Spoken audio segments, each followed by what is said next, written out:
Good evening, everyone, and welcome to the Metaphysical Bible Hangout. This is the Thursday night Bible study for Understanding Principles for Better Living Church in Inglewood, California. And I am Reverend Sherri James. I'm the Senior Minister for Understanding Principles.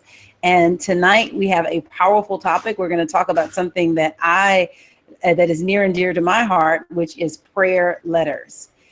This Bible study happens every Thursday night at 7 o'clock Pacific. You can tune in from anywhere all over the world, and then the archives are available on YouTube. Tonight's topic, have you ever written a prayer letter? And so we're going to talk all about prayer letters, and I hope to inspire you to dive into this very, very valuable prayer tool that I think that everybody should do and everybody should know how to do.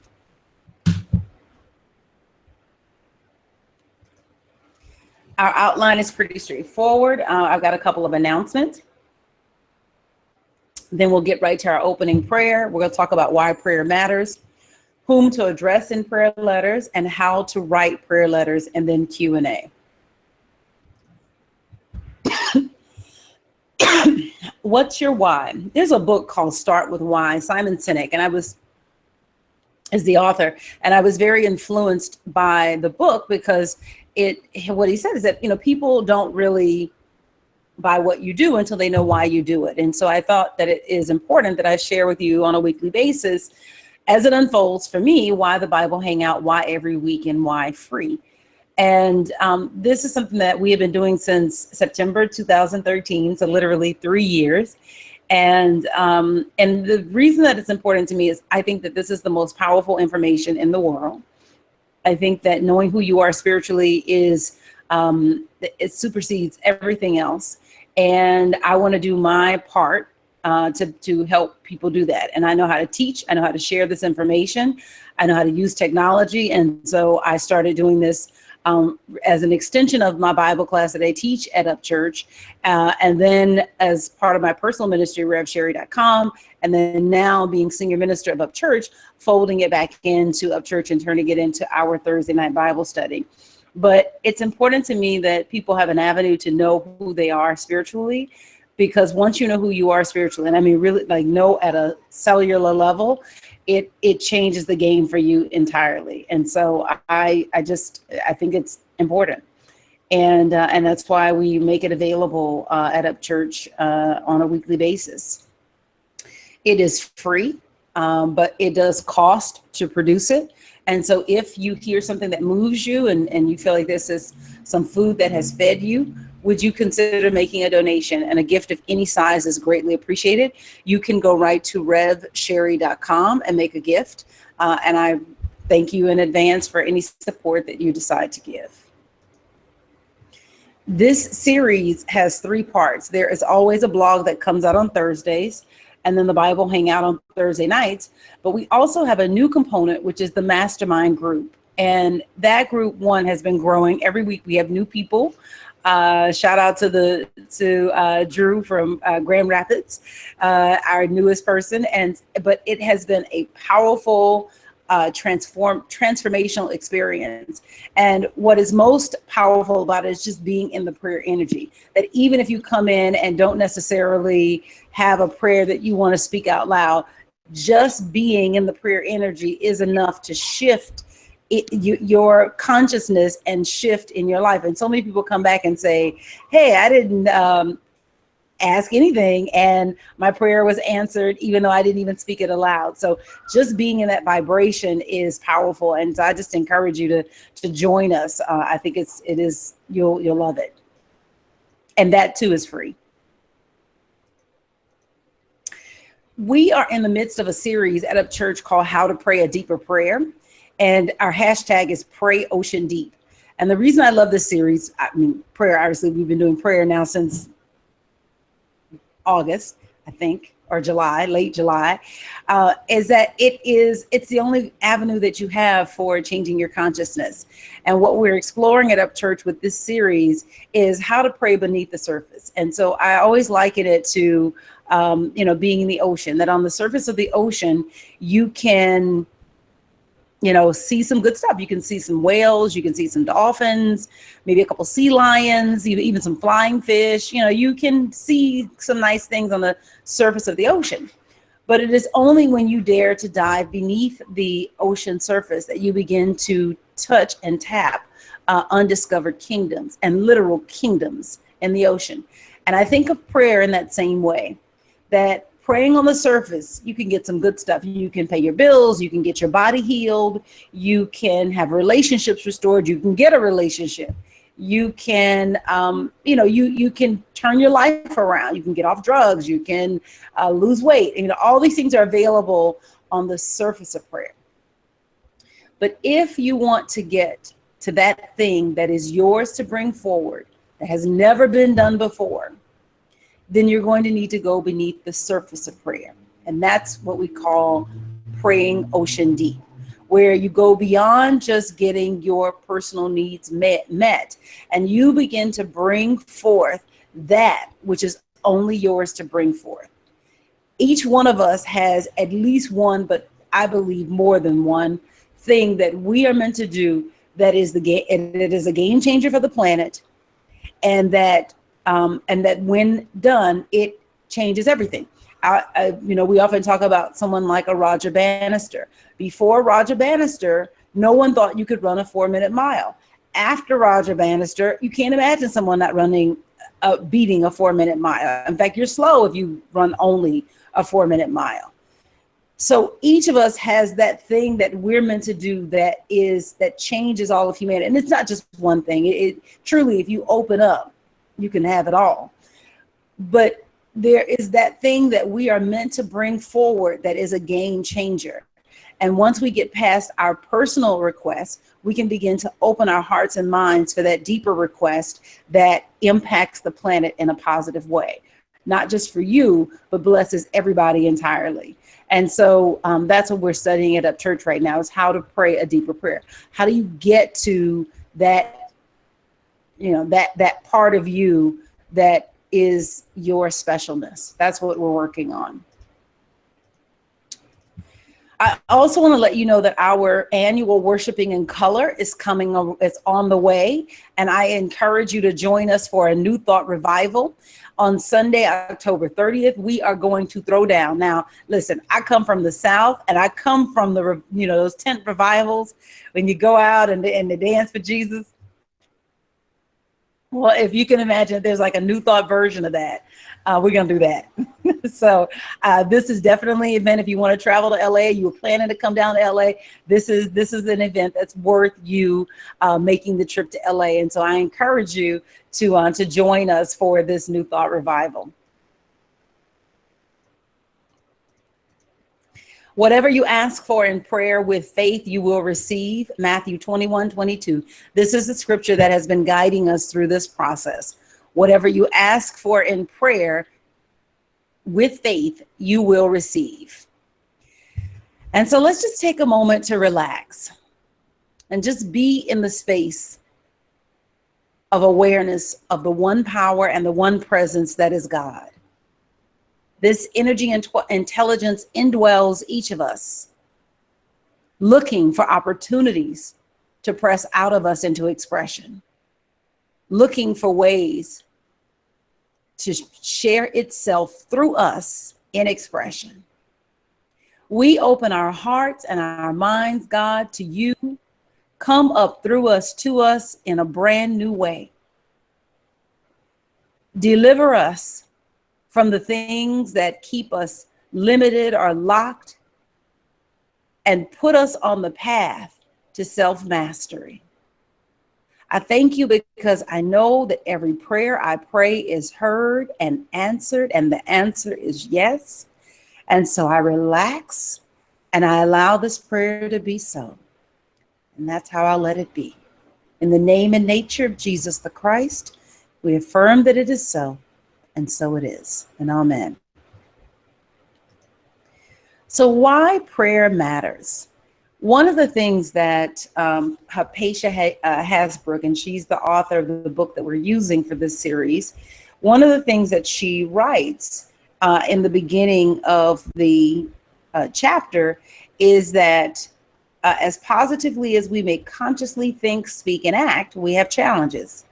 Jesus said they would come when he told the disciples, in this world, you have tribulation, but be of good cheer. I have overcome the world. And that's John 16:33. Whatever other meaning we can discern in these words, one meaning is that the teachings of Jesus equip his followers to meet successfully the challenges of earthly life. He taught them to deny power to the evil that they might encounter and to affirm truth, God's providing and protecting presence. Sometimes the tribulation in our lives seems to persist no matter how faithfully we affirm truth. When we have such challenges, we may find that our repeated affirmations keep the thought of the challenge on our minds. And so my question to you is, have you ever had that happen? Have you ever prayed but not been able to let go of the problem? Have you ever prayed for something so fervently and you just were not able to make a dent in your thought about it, and the anxiety, I won't say that it increased, but it certainly felt like nothing could get the anxiety out of you, and no prayer did it? If that has been your experience, then prayer letters may be a way for you to release that anxiety. One of the purposes of prayer and why prayer matters is that it removes the fear and all of its attendant cousins. So what do I mean by that? What I mean is that we are self-healing. For example, if I cut my hand, cut my finger or any area of my body will automatically begin to heal itself. It is self-healing. And provided that it is not a wound that needs a more expert level of dressing, I can pretty much treat it at home without needing to go to the doctor. But even when I go to the doctor to get it treated, it's still the same thing. The doctor dresses the wound in such a way that the self-healing principle can go to work. And it's already going to work. That principle, remember, whatever God does anywhere, God does everywhere. That principle doesn't just apply to our bodies. It applies also to our minds, to our money, to our relationships, and provided that we don't pick the scab, our lives will heal. Part of the reason that we don't always experience this self-healing in other areas of our lives is that we pick the scab. So Jordan had a cut. He called it a hurt boo-boo. And he would come and he would tell me about his hurt boo-boo as he was picking the scab. And I literally had to wrap him like a mummy to stop him from picking the scab. But the moment that he literally stopped picking the scab, then the wound was free to heal unimpeded. It's the same way with our money. It's the same way with our relationship. It's the same way with our minds, even in our mental health. That provided that we don't pick the scab, the healing will happen. When we carry fear and hold on to the fear is our way of picking the scab of whatever problem it is that we really want to get rid of. JJ says, yes, prosperity too. Yes. The worry, the fear, the doubt, the anger, the anxiety, the resentment, the hate, the lack of forgiveness, all of those things are scab picking techniques that we have mastered. And what prayer does for us is it removes those things so that wholeness can be restored. So prayer is important and it matters because it helps you to get the worry out of you so that the healing that's already happening or attempting to happen can take place. There's nothing for you to do. We would say it this way in New Thought or in UFBL, there's nothing to be healed, only God to be revealed. There's nothing to be healed, only God to be revealed. In other words, is provided that we get out of the way, the healing will happen. If we will get, and we have to get out of the way with our words, our thoughts, our feelings, our actions, and our reactions. Alita says, I sometimes have a problem with letting go and being focused. Yes, absolutely. And so tonight we're going to talk about a technique that I have used personally that helps you to get out of your way as far as the worrying and all of that. So the first thing is that there are two kinds of prayer letters. The first is those written to God, and the second is those letters that are written to the Christ of another person. And you mail them, so to speak, in your Bible near an appropriate passage. And so the first letter, again, is addressed to God. The second one is addressed to the Christ in another person. And then you mail the letter. Now, what to say in your prayer letter? In your letters to God, you want to acknowledge God as your personal source for all good. Acknowledge God as your personal source for all good. You want to avoid begging and borrowing and beseeching, because there's no reason for you to do it, and it sets up the wrong idea about God in your mind. You want to acknowledge your divine right to your good. You may even say something like what she says in the text, that I have a right to have reliable transportation. That, so that you may need to say that for yourself. You may be working with a mental situation where you think that it is not okay for you to have your needs met. I have a friend, I won't name him because of what I'm about to say. I have a friend who, when he talks about God, he thinks of God as being too busy to fulfill his requests. And he says this jokingly, but in every joke, there's a little bit of truth. That's why we find it funny. And so what he will jokingly say, well, God is, it's all this stuff jumping off in Kuwait and other places. This thing that I'm asking for is too much for God.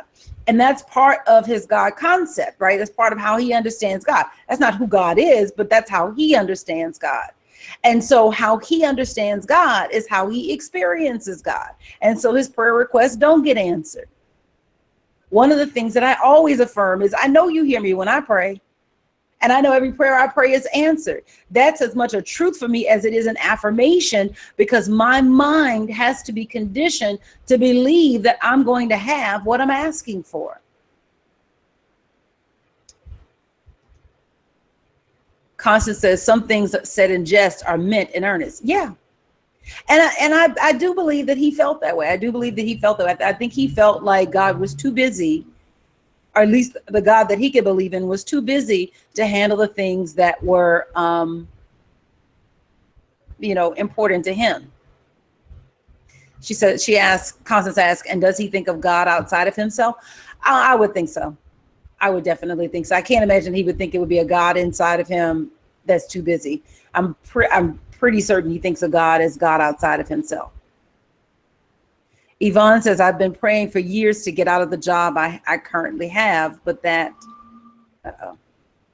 it broke off.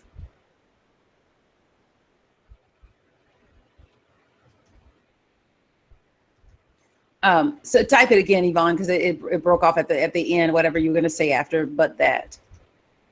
Now, for letters to the Christ of another person, you want to acknowledge God as source for both you and the other person. So sometimes you're in a conflict with another person, and it's hard to see the God in the other person. Case in point, working with this situation that we have right now with police brutality. Literally just yesterday or the day before yesterday, some other man who this guy had, I think he was possibly mentally ill, was killed in El Cajon, which is near San Diego. So you got to acknowledge God in you and in the person you got a problem with. And so that is an important part of it. Andrea says, love the right job into expression while blessing the one you have. Yvonne says, but that's not the right type of prayer because it is focused on what I don't want. Yes. Yes, yes, yes, yes, yes. Nail on the head, Yvonne. Affirm what you do want, because where your attention is on what, I'm not saying you personally, but Yes, because you just shared that. But where your attention is on what you don't want. And so many times we're keeping what we don't want because we're praying about what we don't want rather than what we do want. And it is not semantics. It is not semantics. It is, you have got to ask for what you want, and you got to affirm it, you got to claim it, and you got to insist on it.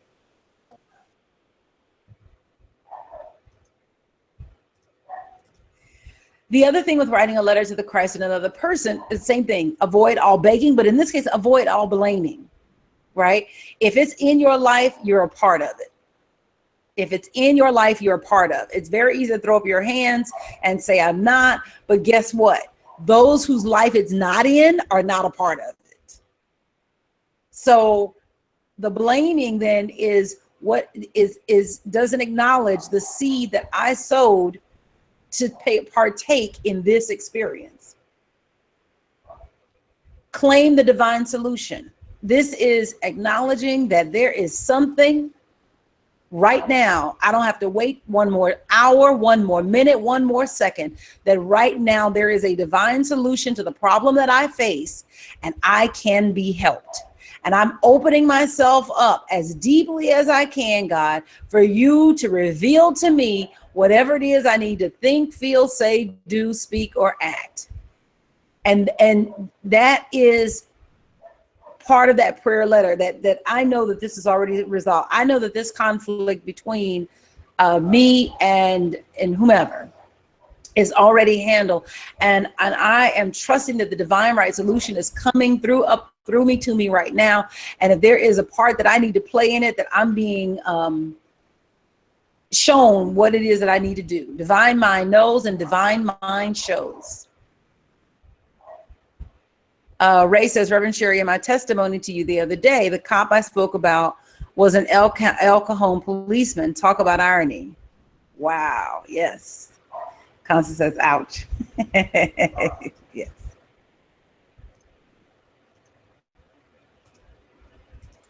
Finally, give thanks for perfect resolution. And you do. So I'll get to this when I talk about my experience with prayer letters, but I'll share with you one of the letters that she shares in the book. And this is on page 64, if you have your book handy.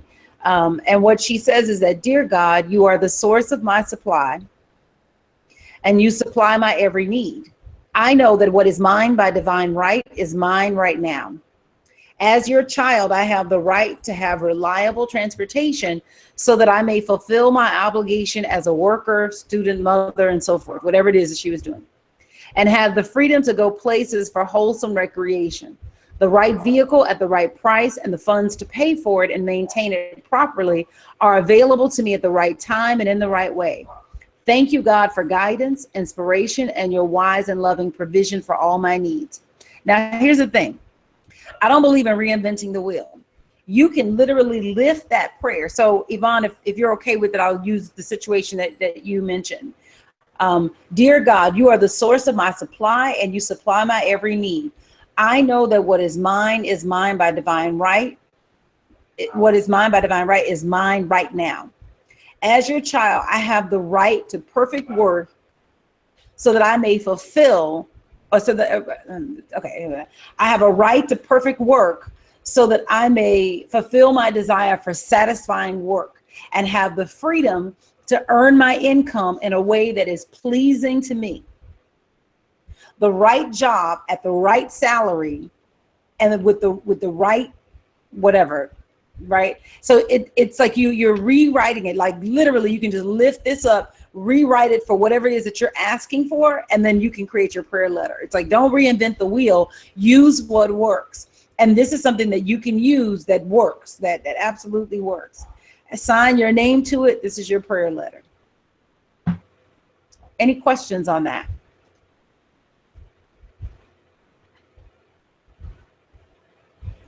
All right, I feel like this fan is probably loud, but y'all tell me if it's too much noise. I'll probably hear it on the playback. But today is warm. Today was a triple digit day.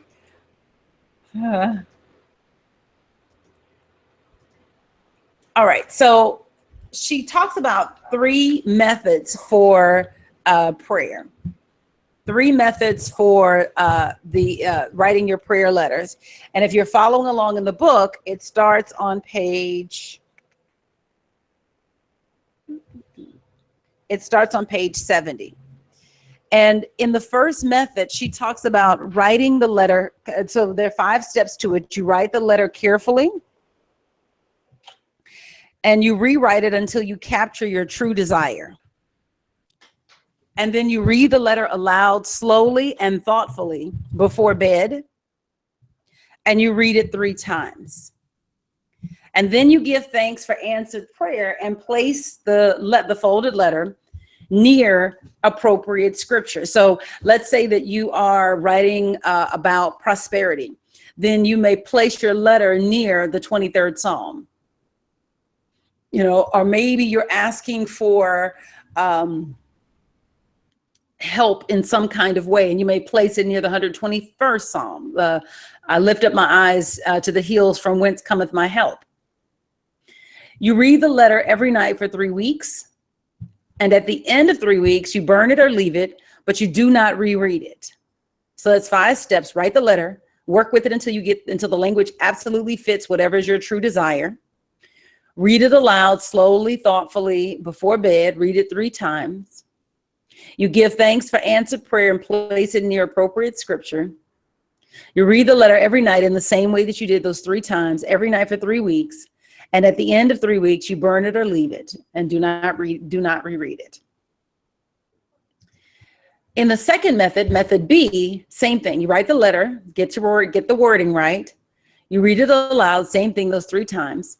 You place it in the Bible. Here's where the change is from method A.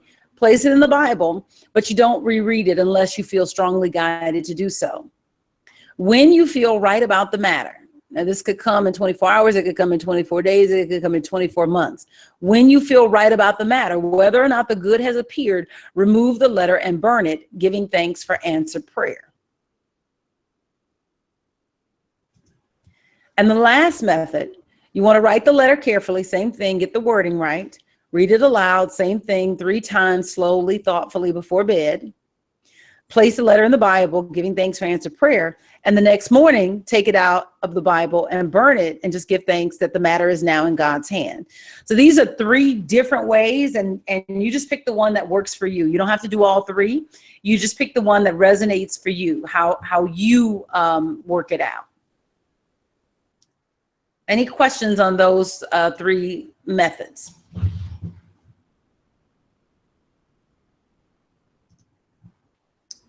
Okay, Alita says, I can't hear it. Okay, it was just, I could hear it in my background, and I know this, even though this is a unidirectional mic, I'm nervous that it's gonna like pick up background noise, so. But thank you guys for letting me know that. My question, so any questions on the methods for prayer? Any questions on those 3 methods that she describes?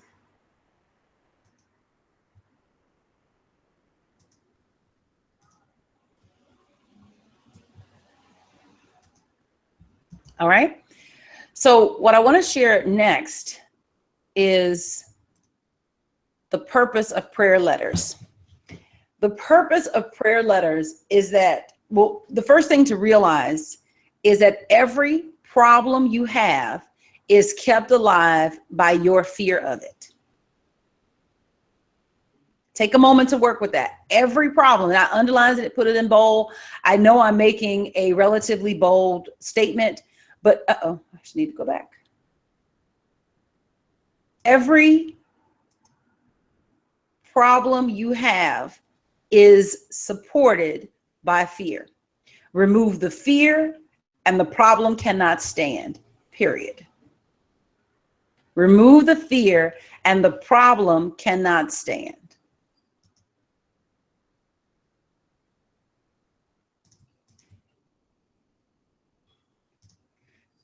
Prayer letters help you remove fear and all its cousins. Prayer letters help you remove fear and all its cousins. This is the purpose of prayer letters.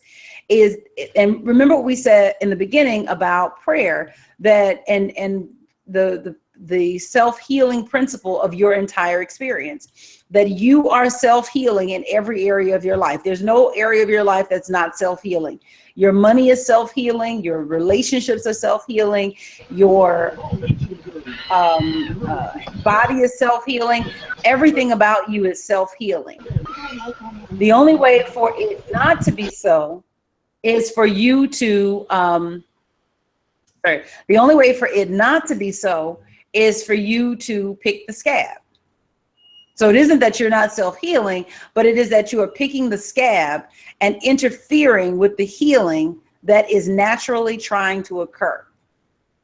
The prayer letter deals with the fear. And so you can write a letter to God about whatever it is that you're dealing with, and it will help you get the fear out of your mind so that the presence of God in you can go to work.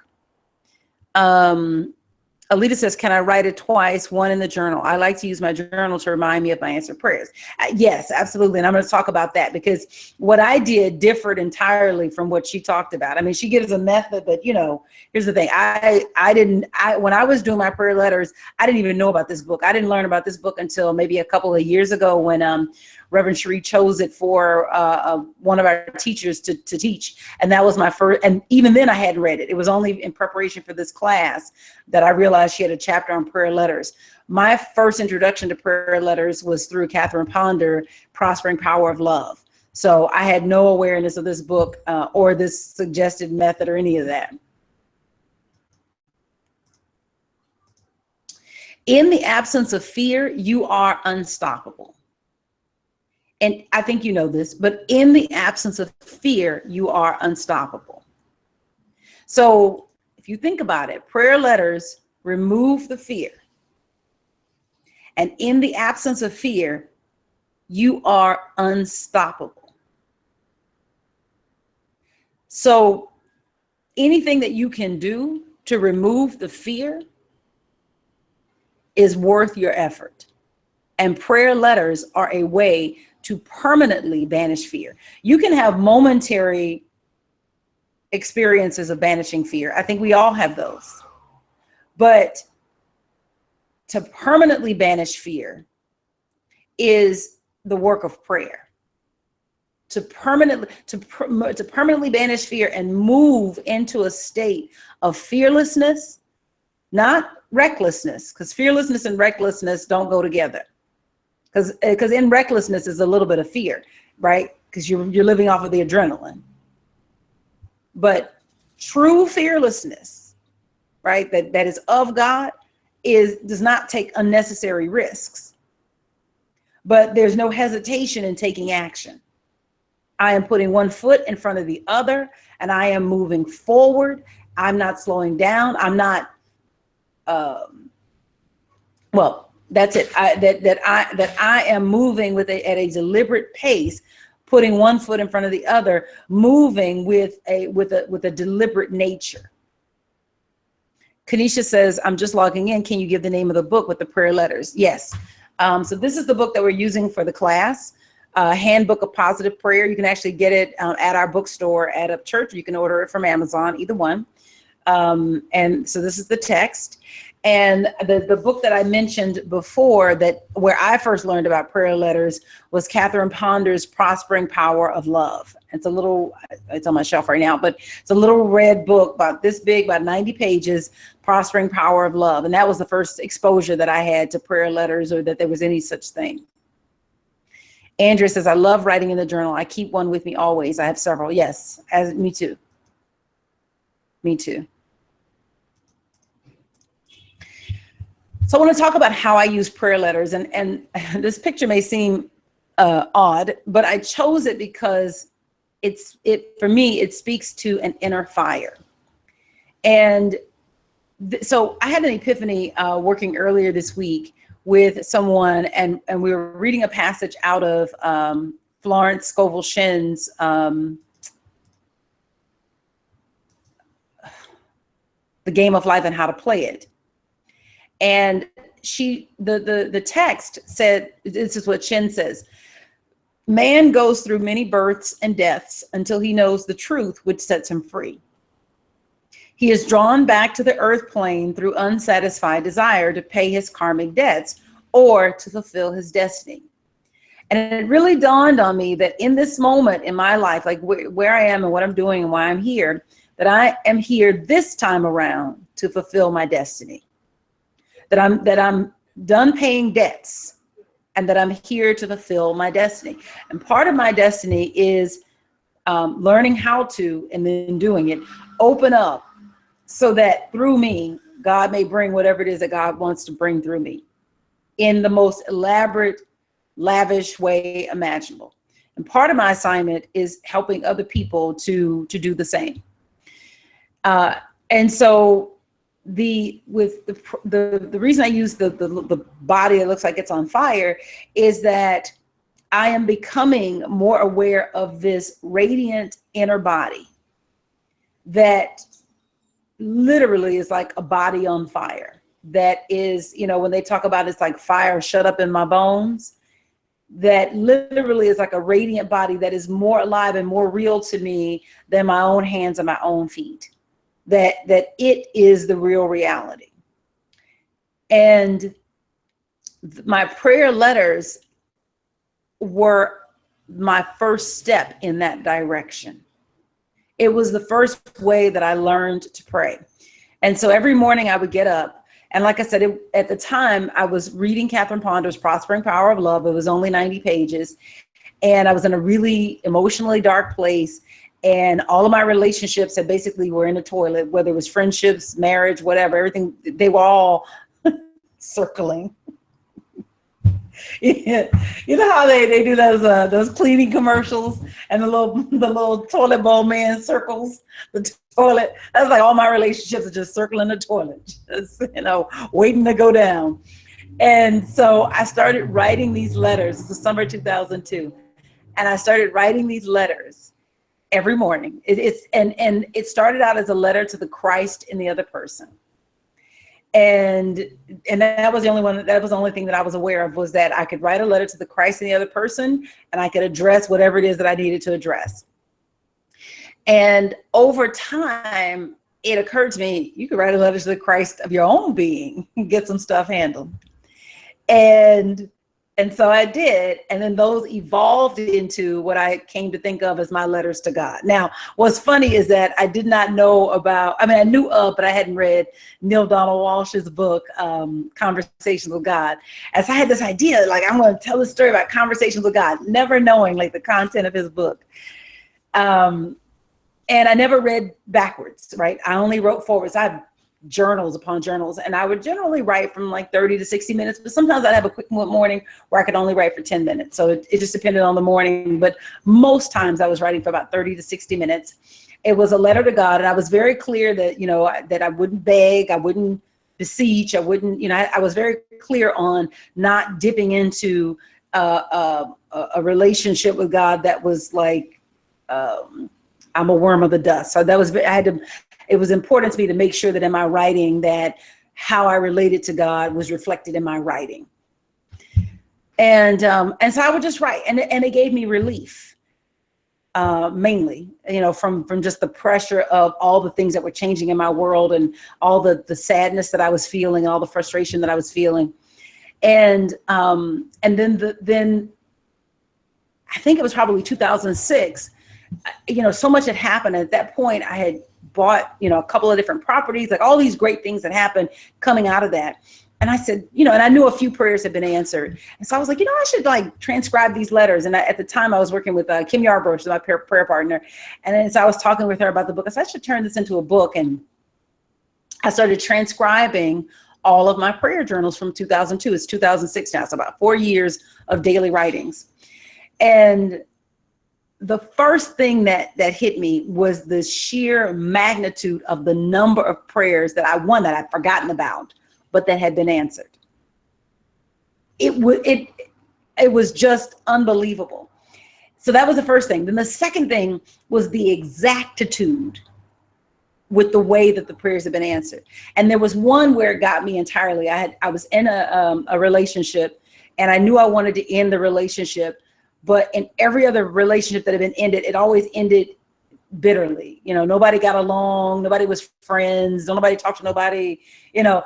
And I wrote out that getting over this relationship would be easy, and that we would be friends, and we would be such good friends that it would be as if we never had a history of being in a relationship together. So there'd be no lingering anything, that I wouldn't be bothered if I saw him with somebody else. He wouldn't be bothered if he saw me with somebody else.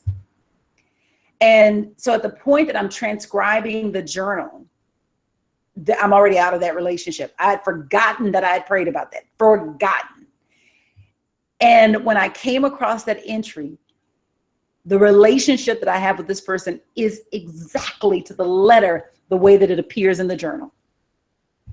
That it was almost like Twilight Zone, like like it was unfreaking believable. And so, and that's why I always say, I know you hear me when I pray, because of those prayer journals. Because literally word after word, and it got to the point where it was like I was writing my life into being. And because I never looked back, you know, I knew some prayers have been answered, but you know, I'm moving forward. Life is happening. Other challenges are coming up, right? And so I'm you know, I'm moving forward. That's the best way to describe it. And but it was that relationship and seeing the detail. And so that really taught me, it really like drove home for me that every prayer is answered. So when people say, do prayer letters work? Yes, baby. Yes. That every prayer is answered. And God's answer to every prayer is always yes to the essence of the prayer. Because even selfish prayers have something good in them. There's something that you're reaching for spiritually, but because of where you are in consciousness, you don't know how to ask for it in a way that doesn't harm another person. But God's yes is always to the essence of that. The biggest thing I learned was that all prayers have a timeline. And often we miss the answer to the prayer because it does not arrive according to our timeline.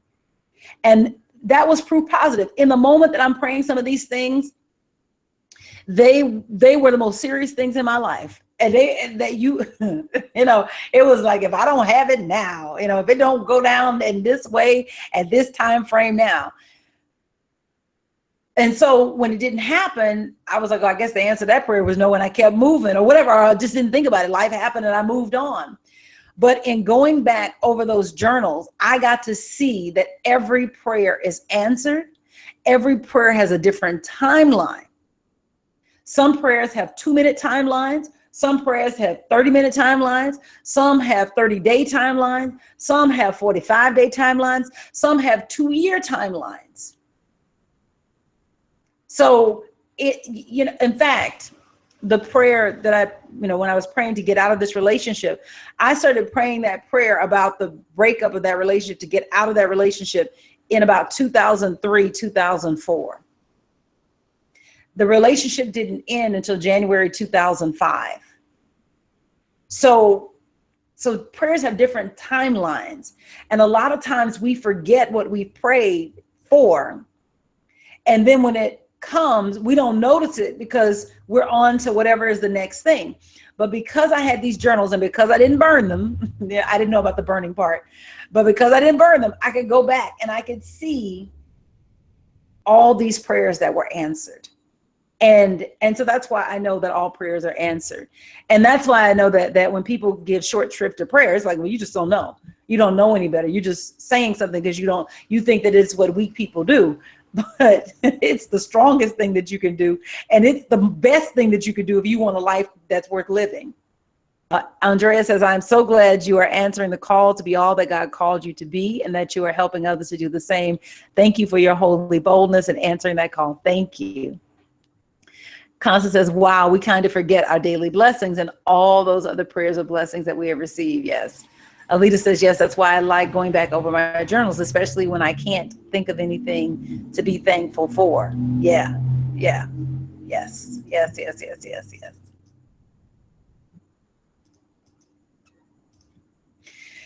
Can prayer letters work for you? So here's what I recommend. I recommend just try it. Give yourself 30 days to try it. Now, outside of making sure that you don't do any begging or groveling, write freely as if you were writing to your best friend, and then check your results. I think that this is one of the most potent ways to pray. I strongly recommend it. I think that it is powerful, and you can try it out. You know, it's not like not one thing that I've said to you is something that you couldn't go and do yourself and see if it works for you. And here's the thing, what you're looking for when you're talking about a method of prayer, you're looking for the method or methods of prayer that help you get out of your own way. So some people chant because chanting helps them throw off the fear.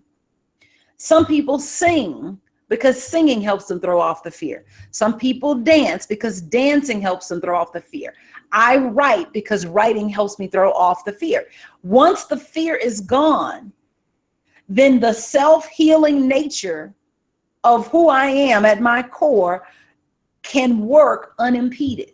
And that's really what we all want. What we want is God working without us interfering. We want God working without us interfering. And we interfere when we hold on to fear. You know, one of the things that is so disheartening to me about what's happening right now, and some of the things that I read, I just said to stop reading Facebook, is all of the expressions of fear that I'm reading from people of color, Black people primarily, about the police. And it's, you know, and I want to stand up with a big sign and say, okay, excuse me, we can handle this without fear. We can handle this without fear. We can handle this without fear, because there's a self-healing principle that is operating in the universe. And if the fear is out of the way, then the principle gets to work without us stepping on it, without us holding up the progress. That does not mean that there's not anything for anybody to do. So this is not the absence of action. This is not the absence of doing something, but it is the attitude in which you move, the attitude in which you take action. That when you take action from fear, you set the stage for failure. You know, they tell you feel the fear and do it anyway. No, no, no, no, no, no. Pray about the fear, release the fear, and take action.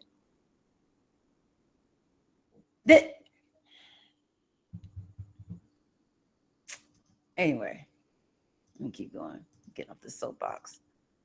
So it's time to do something. It's really time to take a pulse on your prayer consciousness and ask yourself the question, is it time to rededicate yourself to daily prayer?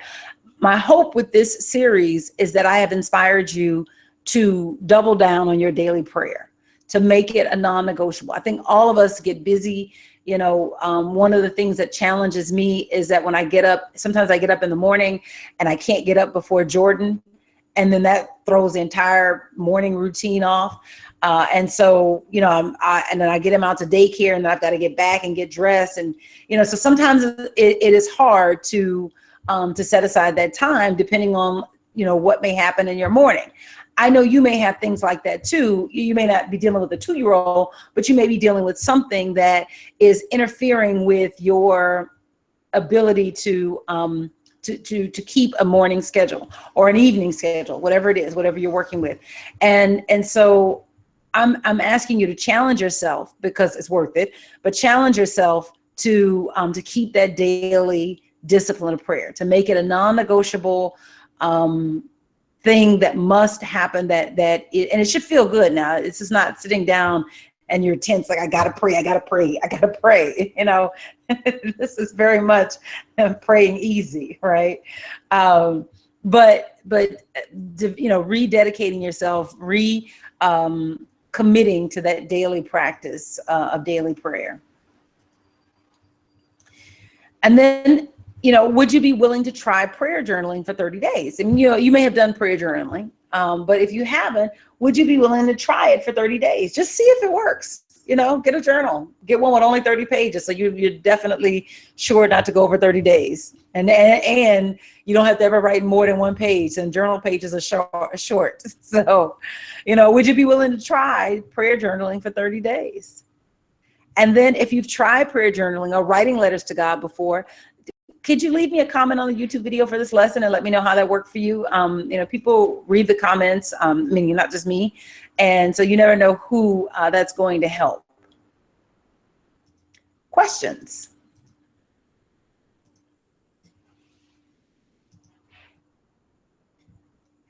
Yvonne says, do you tear the pages out of the journal and put in the Bible? Well, I had never tried the method that she describes. And so I have to tell you something about me, Yvonne. I don't know if this is a OCD characteristic. I can't tear pages out of books. I can tear pages out of perforated books, but even then that makes me nervous. So I will use loose leaf paper, but that's just me. And I have never tried the method that she describes. I'm actually planning to do it with, I'm praying for more people coming to Up Church. So we average about 45 to 50 people on a Sunday. And I'm asking God for 75. I think that's a reasonable jump. And, I'm asking God to bump that number up to 75 people. And so I'm going to write out a letter in that regard, for that, to make that request. So yeah. Yvonne says, I don't like tearing pages out of journals either. I plan on visiting your church on October 9th. Yay! Yay. I look forward to seeing you. Thank you so much. Can't wait. Yay. Quintina says, I can't either, LOL. Listen, Reverend Sherri talks about me, but I want to tell you that my books look new. And my mom knows this, that I don't lend books, I give them away because I like my books pristine. And I just got to the place where I write in my books. That's like a new phenomenon. So all that note taking in the corner and dog earing pages, the horror, I would not do that at all. So I'm funny with my books. I have when you look at my books look brand new. I just tearing them up, I just cannot. And that's why I love Evernote, because I will have my book open and take my notes in Evernote. And then my book is still, nice and pretty and like new. So I don't know where that comes from. I don't know what that's about, but I do not tear up books. And if you ask to borrow a book, I'm more likely to buy it for you because I'm funny about my books. And I don't want, I don't want the friendship to be ruined because you cracked the spine on my book, right? I want to stay cool with you. So I will buy you a book. Ray says, prayer journaling has always worked for me. Alita says, I have put prayers in the Bible, but I think I'm going to write it twice. Yeah, I like that. The thing that I like about what she suggests is the reading it aloud 3 times before bedtime. We have 2 periods of during the day where our conscious minds are the least active, and meaning the least interfering with the flow of God. And that is about 5 minutes after you wake up and 5 minutes before you go to bed.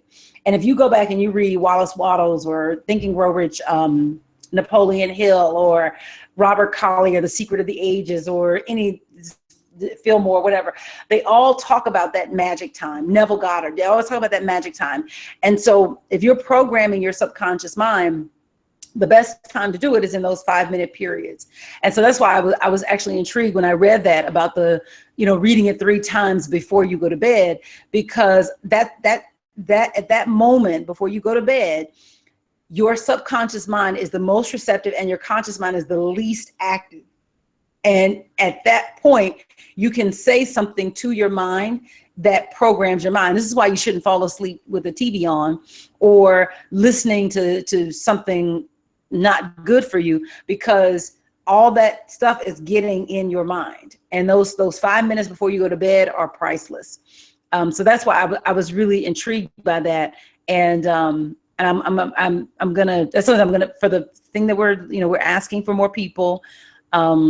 We are doing what we know to do to spread the word about Up Church and to let people know. But, we, at least right now on the outside, it looks like we need a pretty, robust marketing effort. And everybody is wearing so many hats, everybody's wearing so many hats. And so it's one of those things that just, gets, pushed to the side. And if we're going to expand as a church, it can't be pushed to the side. So,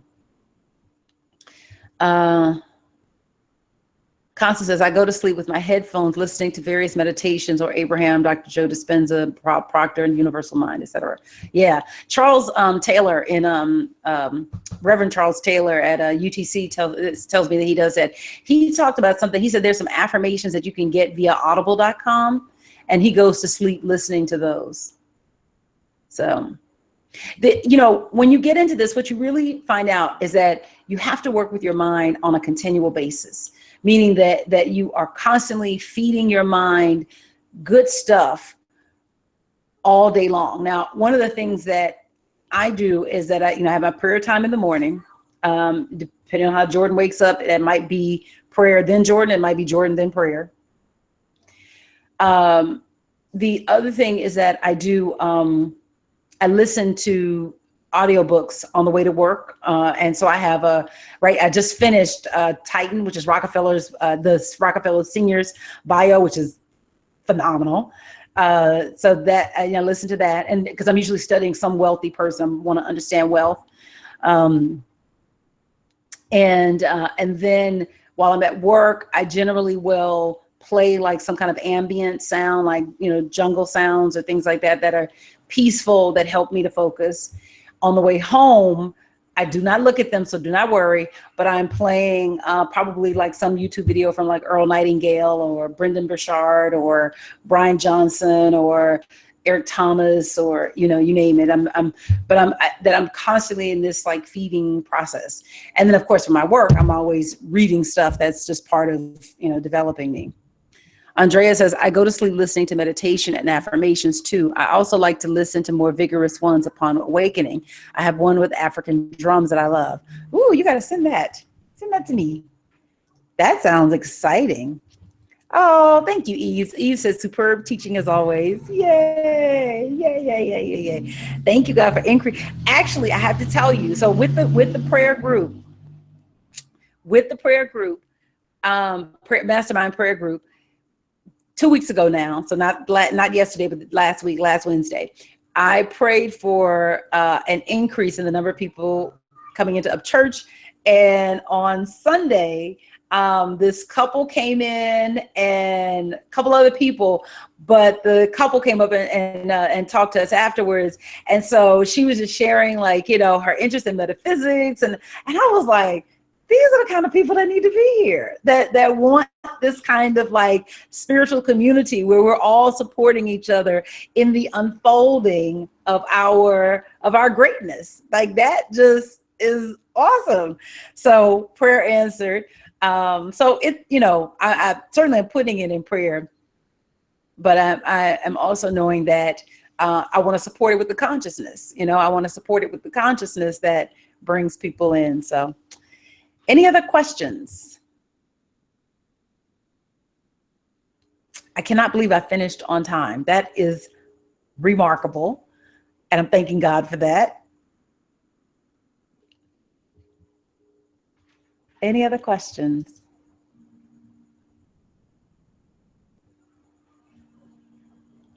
All right. Next week, we are in chapter 7.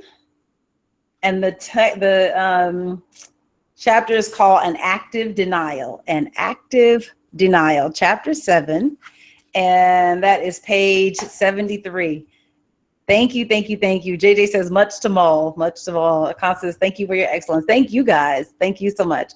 Have a great night, and I will see you guys next week. If you're interested in the mastermind prayer group, and I'm telling you it's powerful, send me an email because I don't send it out via the regular newsletter. I send it out via my personal email, but it's every Wednesday night, 6 o'clock.